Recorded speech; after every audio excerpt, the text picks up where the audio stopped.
자, 국회 탄핵 소추단이요, 윤 대통령의 탄핵 사유에서 이 내란죄 혐의를 사실상 철회한 걸 두고 국민의힘의 반발이 거셉니다. 먼저 국민의힘의 입장부터 들어보겠습니다. 내란죄 혐의는 대통령 탄핵 소추문의 알파요 오메가입니다. 이 핵심을 탄핵 사유에서 제외한다는 것은 안고 없는 찐빵이 아니라 찐빵 없는 찐빵입니다. 헌법재판소는 졸수로 작성된 탄핵 소추문을 각하시켜야 합니다. 다시 제대로 써서 국회가 재의결해야 합니다. 내란죄를 철회하라고 어느 정도 권유했다는 것은 무슨 얘기겠습니까?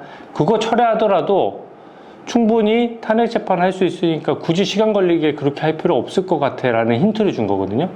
그러면 그렇게 힌트 줘서 민주당이 실컷 철회했는데 탄핵 재판 기각 이렇게 결정하면 민주당은 승복하겠습니까? 헌법재판부가 탄핵을 인용해야 된다는 예단을 보인 거예요. 매우 잘못된 것입니다. 대통령 탄핵만 중요한 사건이 아니거든요. 한덕수 권한대행에 대한 탄핵 재판도 쟁점이 별로 없지 않습니까? 헌법재판소 편의적인 발상이고.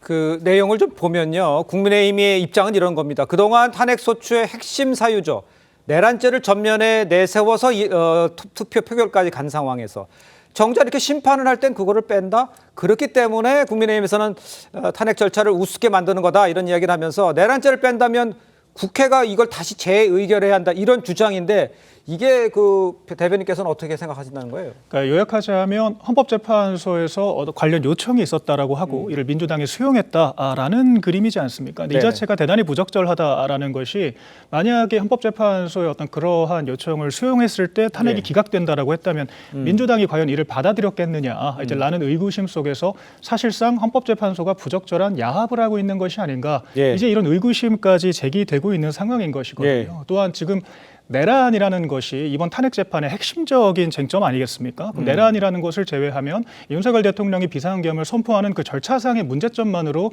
이게 중대한 헌법상의 하자가 있다라고 얘기를 하고 있다라는 건데 헌법재판소에서 이거를 가결시킬지 이제 뭐 인용시킬지 아니면 기각을 시킬지 아직 알 수가 없습니다. 그런데 이 탄핵 절차라는 것은 헌법재판소에 가기 전에 국회의 의결을 거치게 되어 있습니다. 3분의 2 의결을 거치게 되어 있는데 과연 이 내란이라는 내용 없이 단순하게 절차상의 하자만 을 문제 삼았다라고 하면 과연 3분의 2 이상이 동의를 했을 거느냐라는 이런 근원적인 문제를 제기할 수밖에 없는 것이죠. 그래서 이게 물리적으로 가능한지 불가능한지를 떠나서 이런 식으로 좀 법에 근간하지 않는 좀 이렇게 꼼수에 가까운 방식으로 이 절차를 진행하는 것이 적절한가 이런 문제 제기는 계속 할 수밖에 없을 것 같습니다. 알겠습니다. 지금 박민영 대변인도 얘기를 해줬습니다만 윤상현 의원은요, 이재명 대표 사법 리스크를 덮기 위한 건 아니냐 이렇게 얘기를 했고요.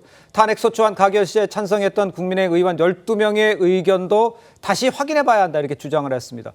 원희룡 전 장관 역시 내란죄가 없었다면 이 탄핵 소추안 통과되지 못했을 것이라고 이런 의견을 냈는데 성취훈 부의장께서는 저런 주장에 대해서는 어떻게 생각하세요? 일단 이게 적법한 절차가 아니라는 거에 대해서 이거는 호도하는 거라고 말씀을 드리고 싶고요.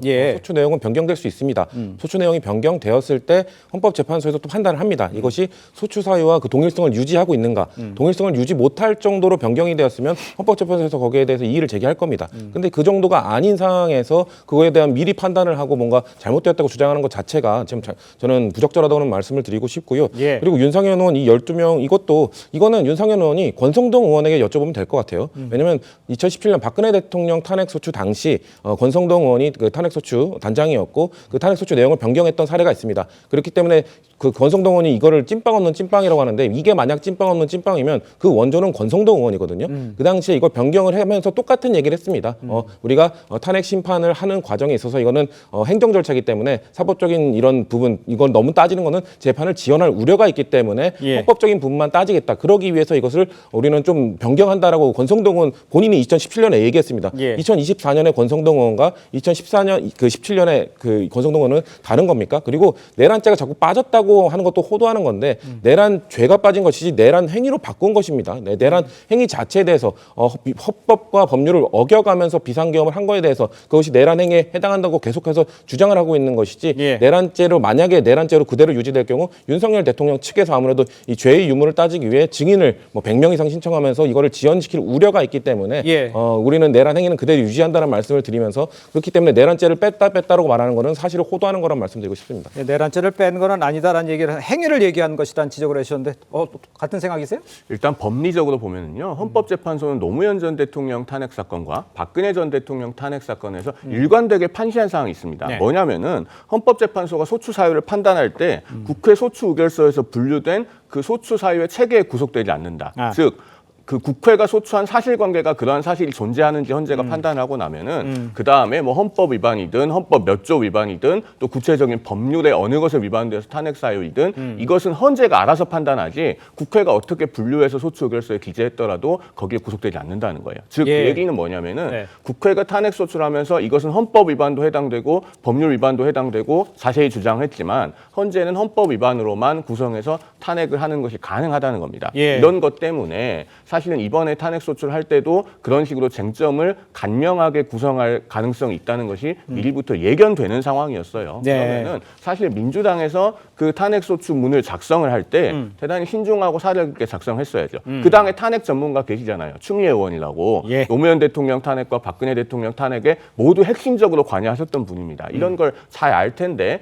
결국에는 이것을 형사상 내란죄로까지 구성을 해야 된다는 내용을 포함을 시켰다가 이제 와서는 탄핵 심판을 앞당기기 위해서 그 부분에 대한 법률적 주장은 거둬들이겠다고 하니 지금 여러 가지로 오해가 되는 측면도 있고 또 논란도 촉발되고 있다. 그래서 민주당이 본인들의 신중하지 못함과 사려 깊이 못함에 대한 반성도 필요하다.